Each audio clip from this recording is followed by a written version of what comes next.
by the Ascension. They would beat the shit out of the Ascension to say, hey, we're back. Let's run this tag team division. And this would be the antithesis of Legends getting put over coming up talents. They would beat Goldust and Cody Rhodes for the tag team championships.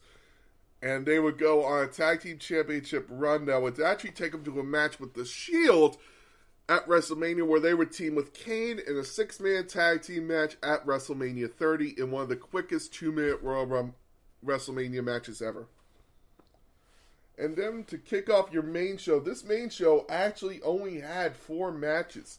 The pre-show, there was one. It's amazing to see how far we've come to where the Royal Rumble has like 9 matches in it.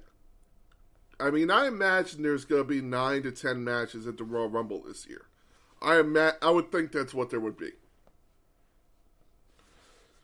We would have Bray Wyatt versus Daniel Bryan in a very amazing, hard-hitting, fast-paced 21-minute match. It was 21 minutes, but it did not feel like it. It was a match that I can watch over and over and over and over. And I'm not a Daniel Bryan fan by any means. I don't really like his submission style. I don't like someone whose style is submissions. I like someone who's a hard hitter, whose finisher is a great, like a Sister Abigail, a F5, a spear. I don't like someone who has a submission as a finisher. That's never been something I really like. But if it's the way you like wrestling, if you like tactician wrestling, if you like that kind of wrestling, bravo to you. Like what you like. Enjoy it. Do what you like. That's the thing I always preach. Love what you love. Like what you like, just don't be a dick.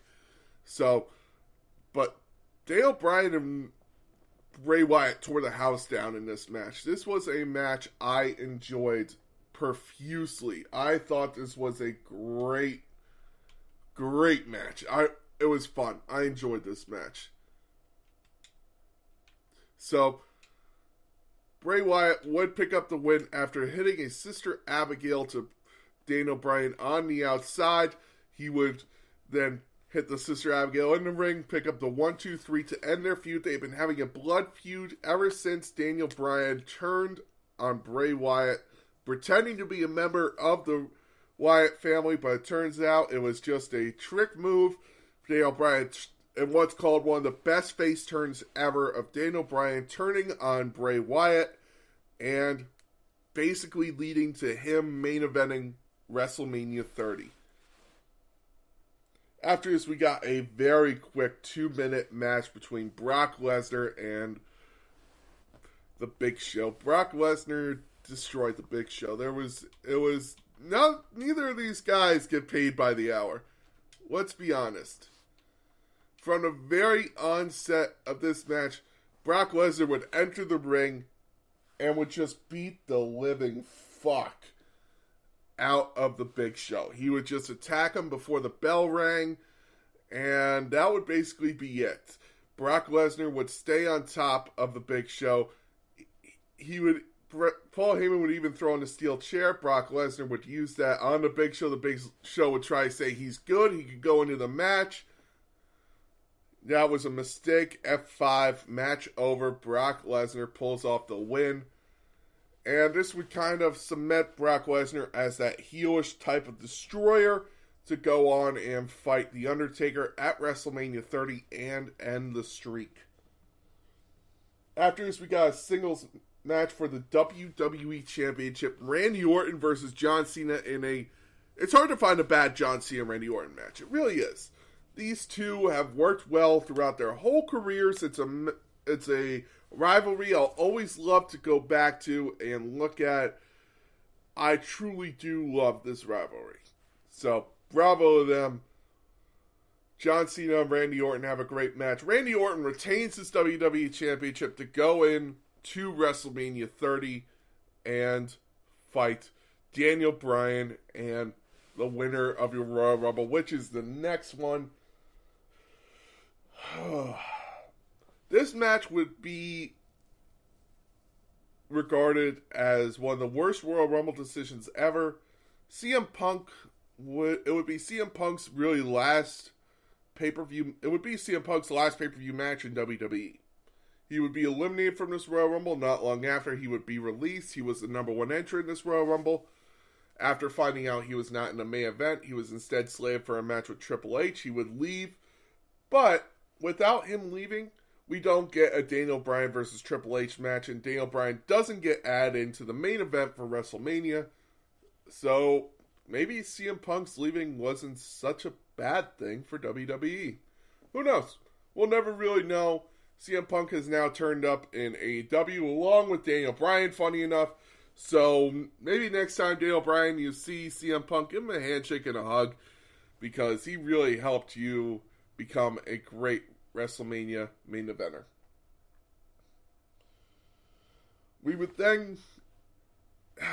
This match would come down to Roman Reigns versus Batista. It was such a hated decision for Batista, because Batista had just returned to wrestling from Hollywood after his movie career wasn't going the way he thought it would. So he decided, what if I can return for one last great run in WWE? Unfortunately, he would never get that run. People would view this Royal Rumble as one of the worst decisions ever, as it would come down to him and Roman Reigns. It was the one time people wanted Roman Reigns to win the Royal Rumble. And he wouldn't. Roman Reigns would be eliminated by Batista. Batista would hold up, point to the WrestleMania sign. He's going to WrestleMania. And this would live in infamy in a YouTube video of kid behind a camera who is the former, he is the son of Angry Grandpa on YouTube. Angry Grandpa, rest in peace to that man. One of the best YouTubers ever. Hilarious. I miss him. He was one of the funniest YouTubers ever. He would be Angry Grandpa's cameraman and would pull pranks on Angry Grandpa. He was his son. They would have a love-hate relationship, but they would always have a good time and enjoy pranking each other. But this would be Kid Behind the Camera's video. As on his channel, it's still talked about today, where he would flip out at Batista winning the Royal Rumble. He would lose his shit. I remember watching it just going, like, I wasn't even a wrestling fan at the time, but I knew what this meant. I was watching it as Kid Behind the Camera had the Attitude Era belt on his shoulder. And I just remember him about to destroy the table and destroy the title. I'm like, no, not the title, not the title, not the title. Don't destroy the title. He goes up, starts ripping DVDs, throws Royal Rumbles away. He starts yelling, I'm never watching wrestling again. It's one of the funniest videos, but you can tell there's emotion to it. He was angry, man. He was pissed. And it would end up being on Comedy Central late night. He would be pissed about that. It was a very funny video, and it is what it is. It helped make Kid Behind the Camera and Angry Grandpa famous. So shout out to that video. This Royal Rumble helped create one of the best moments in YouTube history. So that is your 2014 Royal Rumble review. Again, it's a short pay-per-view. There's nothing I could do. This pay-per-view was only about, an hour and about 2 hours. While Royal Rumbles now go for 3 hours. So, this was a short pay-per-view. It was not one that you were looking for to take up your whole night. If I had to give it a rating, C-. And now, ladies and gentlemen, it is time for your WWE Drink of the Week. This one is dedicated to Shotzi Blackheart, because this is a drink where I look at it as I picked it because it reminded me of the green in Shotzi's hair. So shout out to Shotzi Blackheart. It's a very easy drink to make, but it takes a lot of shit. It's a twist on a Long Island iced tea. Here you go. 1 ounce vodka, 1 ounce rum, 1 ounce tequila. By the way, always drink responsibly. Do not drink and drive. And do not consume alcohol if you are under 21. So, Anyway, starting again. 1 ounce vodka, 1 ounce rum, 1 ounce tequila, 1 ounce of gin, 1 ounce of triple sec, 2.5 ounces of sweet and sour mix, 1 ounce of lime and soda, and 1 ounce of lemon lime soda, by the way, and 1 ounce of melon liqueur, aka Midori. You garnish with a lemon slice and a cherry. So you gotta put this all into a glass, give it a nice little stir. Do not shake it, otherwise the soda will explode. And that is your Long Island iced tea, Tokyo style. They call it a Tokyo iced tea. And now we're reading from the Book of Rules. Sunglasses. Sunglasses can be worn to the ring, but should not be worn during matches. Give them to the kids. A reading from the Book of Rules. Now, ladies and gentlemen, it's time for everybody's favorite segment, the Battle Droid of the Week.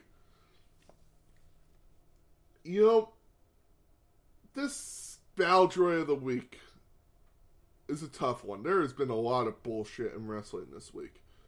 A lot of terrible things happening in wrestling on the shows. Between a lawsuit for WWE, which I talked about last week, a Cody Rhodes becoming a free agent, all the bullshit going down on Monday Night Raw and SmackDown. If I had to give it to one, I would give it to Monday Night Raw. Monday Night Raw, you are the Battle Droid of the Week this week because you were just terrible this week. It was awful. It was hard to watch. It felt like the longest 3 hours of my life. And, you know, I've always tried to be the guy who's given it a chance, tried to be the guy who's like, okay, this is why it was good, this is why it was bad, but it felt more good than bad. Not this week. This week I was like, ugh, this is terrible. So, Monday Night Raw, you are the Battle Droid of the Week. Congratulations. Uh-oh. Ladies and gentlemen, thank you very much for listening. I have been the big guy. I hope you have a great week in wrestling as we build to the Royal Rumble. And finally, next week we get to the last Royal Rumble review of the year 2015. A Royal Rumble that has lived in infamy because of its winner, Roman Reigns. I've been the big guy. Have a great day.